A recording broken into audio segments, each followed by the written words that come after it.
پزشک و جراح معروف پاکستانی به نام دکتر آیشان برای شرکت در سمیناری که به خاطر دستاوردهای علمی خودش قرار بود برگزار بشه خودشون به فرودگاه میرسونه.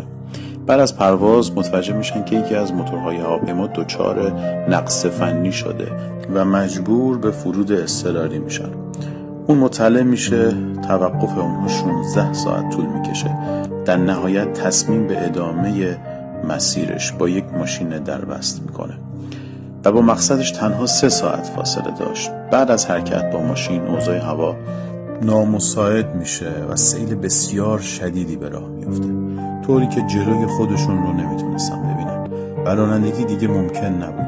کنار یک کلبه‌ای رسیده بودن، توقف میکنن و تصمیم میگیرن که همونجا تا بند اومدن بارون بمونن. در رو به صدا در میاره و صدای یک پیرزن به گوش میرسه که گفت بیا تو هر کی هستی. در بازه.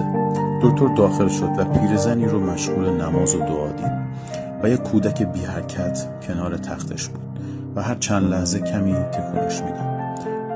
دکتر رو به اون کرد و بعد از تشکر گفت امیدوارم خداوند دعای شما رو مستجاب کنه. پیرزن گفت من هرگز خواسته های زیادی نداشتم. تا الان همه دعاهام مورد اجابت قرار گرفته به جز یک دعا. دکتر گفت کدوم دعا؟ پیرزن گفت این طفل معصومی که جلوی چشم شماست نوه منه که دچار بیماری لاعلاجی شده و همه پزشکان اینجا از درمونش عاجز هستن.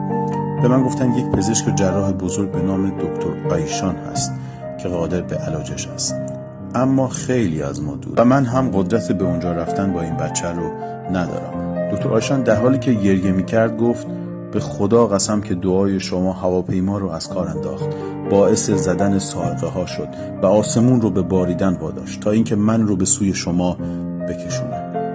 استاد سخن مولانا چه زیبا میگه یا رب تو مرا به نفس طناز مده، با هرچه به جز توست مرا ساز مده. من در تو گریزان شدم از فتنه خیش، من آن تو هم مرا به من باز مده. براتون آرزوی بهترین حال دارم. موفق، پیروز، شاد و سربلند باشید دوستان.